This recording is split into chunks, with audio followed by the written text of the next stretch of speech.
You ever have one of those nights that stick with you, not because of some big, heroic moment, but because everything changed in the space of a few hours? That was me, rolling into Lakeview Estates. Bone-tired after a brutal 14-hour shift on the interstate, just looking for a shower and a little peace. The rain hadn't let up since dusk.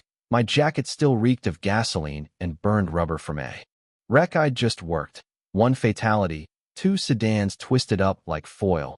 The kind of shift that makes you question every life choice that landed you here. I figured the only thing between me and a cold beer was the new Iron Gate at Lakeview. Turns out, that was just the first bad call of the night. The place had that look. Perfect lawns, mailboxes lined up like parade soldiers, not a leaf out of place, and rules for everything, right down to the color of your porch light. I wasn't moving in for the rules, you know what I mean? I just wanted a view of the water and a shot at quiet. But as I pulled up, all I saw was a pearl white Lexus SUV, parked sideways, blocking the entry keypad. No lights inside the guardhouse, just that big grille catching the rain like a smirk. I tapped my horn, thinking maybe it was a breakdown. Nope. Out she steps, umbrella still closed, raincoat cinched tight, hair perfect, like she owned the whole county. I'd bet a week's pay she'd never let the rain touch her.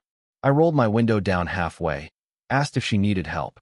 No answer, just this look, sharp as a blade, like she was daring me to cross that gate.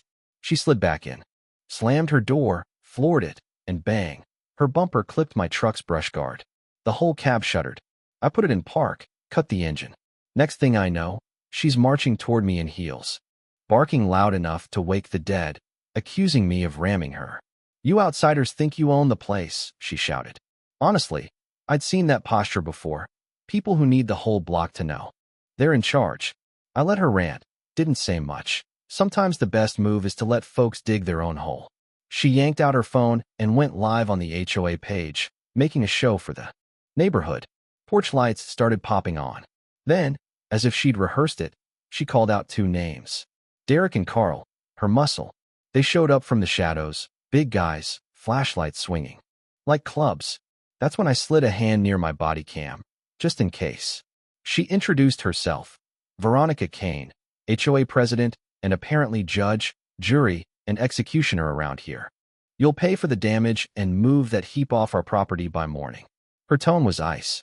Now, if you've ever lived somewhere with an HOA, you know the power some folks get drunk on it. This was different. There was something jittery in her eyes, like a trapped animal, defensive under the bravado. Her live stream camera caught every second as she jabbed a finger at my truck. Spun some story about reckless outsiders. A couple more men hovered behind her. The air between us felt like it could snap.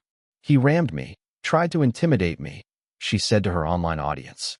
I didn't flinch, just let the rain and the camera do the talking. Derek and Carl played their roles. One took photos, the other shined a light in my face, muttering about my illegal tint. Veronica paced, narrating her version for the HOA forum, ratcheting up the drama. She scratched her own wrist and flashed it to the camera, hissing through her teeth like I'd attacked her. That's when things shifted. She wanted witnesses, a show, anything to stack the deck. You ever see someone so afraid of losing control that they invent a villain on the spot? Yeah, that happened. All I wanted was to exchange insurance, handle it like adults, but Veronica laughed. "There's nothing normal about you. This is Lakeview. We have standards." She wanted a fight, but I kept my voice level. I'd learned the hard way. Some folks only argue to win, not to be right. She paraded her pain for the neighbors, called my posture belligerent on camera. When she drew blood on her own wrist and claimed assault, Derek stepped in, flashlight raised, looking ready for a tussle. "Careful," I told him. "You're being recorded." That gave him pause. But Veronica was relentless, walked around her Lexus, wrapped the bumper for the mic, told the audience I'd hit her hard. Carl tapped on my window, then whispered about my tin again. Their act was getting old. Neighbors trickled out, phones in hand. A bathrobe guy, a couple with an umbrella, some teenagers, all catching pieces of the drama. Veronica laid it on thick, claiming the HOA is the law here. You could feel the crowd, wanting an easy answer, but their eyes kept flicking between us, uncertain. She pushed for a confession, camera in my face. "Last chance. Admit you hit me, and we settle it here."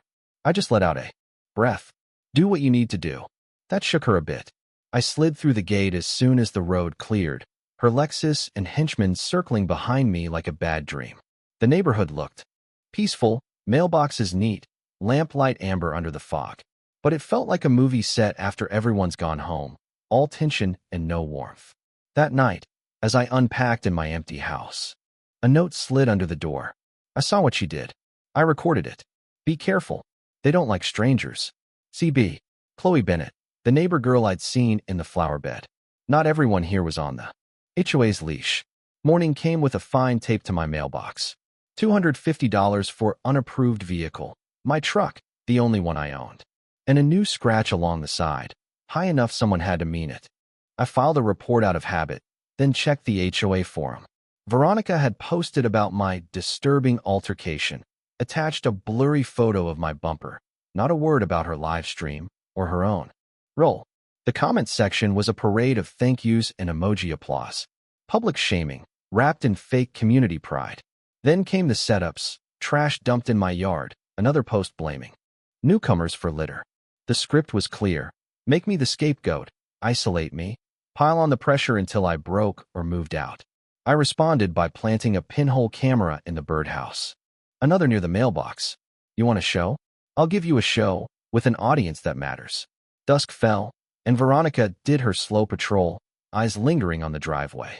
She posted again about surveillance devices and threatened action. That night, another violation notice under my door. The more pressure she applied, the sloppier she got. It was all there on the body cam. On Chloe's video, evidence piling up like a storm front.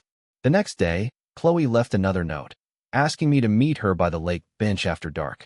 She handed me her phone, and there it was, her. Footage of the gate debacle, clear as day, audio and all. She won't stop, Chloe whispered. Be careful. I promised to keep her out of it, but I knew then the fight was bigger than a dented truck. Within 48 hours, I'd gone from new neighbor to public enemy number one. Gate pass suspended, more fines, neighbors peeking but staying silent. At the hardware store, the cashier clocked my address and said, "You're under the cane board, huh?" Even in town, people knew. It was like living in a small county with one family in charge. Only here the threat was delivered in paper instead of fists. But then something shifted. Chloe sent me another message. She'd hacked the HOA server, pulled down spreadsheets that showed night deliveries and a shell company skimming money through fake contracts. That explained the white box truck I'd seen making midnight drops at the vacant house down the lane. Veronica's petty tyranny was just the mask for something uglier. I looped in my old friend Ben Carter, a forensic accountant. He spotted bogus line items, tens of thousands for flowers, security maintenance, all funneling through Kane Construction, a company with no employees. Classic laundering. That white truck was part of a much bigger game. The final act came fast. I shared everything, Bodycam, Chloe's video, birdhouse footage, with Deputy Sarah Jenkins. We pulled warrants for the vacant property and the Kane house. As dusk fell, I sat in my truck, rain starting again, knowing it was about to break. Right on cue, Veronica swung her Lexus broadside across my path, phone recording, calling me a stalker. Her backup came running. She played to the crowd. He's dangerous. He's spying. But this time, the neighbors weren't just spectators. Old Mr. Harlan spoke up. We all saw it, Veronica. The spell broke. I played the body cam footage, clear as day. Veronica's face fell. She rammed my truck again, this time in front of half the street. That was it. Deputies closed in. She was cuffed, still protesting. I am the law here. But her voice cracked. The search at the vacant house turned up crates of stolen electronics. Straight out of a regional theft ring. Money laundering, intimidation, and now assault. Her empire, built on fear and fake rules, was finished. As the cruiser's red and blue lights danced across the manicured lawns, neighbors lingered outside, stunned. Some relieved, some just quiet, processing. I glanced at Chloe, standing by Peterson the Marine. She looked shaken but strong. Mr. Harlan gave me a nod. For the first time, I felt the weight of the neighborhood lift. We'd torn down the curtain, and for a moment, justice felt real, like the rain finally washing something clean. But the story wasn't over. As Veronica was led away, some folks whispered about what else might come out. What secrets still hid behind those perfect hedges? In places like this, old power doesn't just vanish. It goes quiet, then resurfaces. You better believe there were still some who blamed me for bringing trouble. That's the way of it. So, what's your take? Does a clean lawn matter more than standing up for what's right? Ever seen power abused in your own neighborhood? Drop your story in the comments. Hit like if you've tangled with an HOA tyrant, and don't forget to subscribe for more real-life drama. The battle for Lakeview Estates might be over, but the war for a real community, that never ends.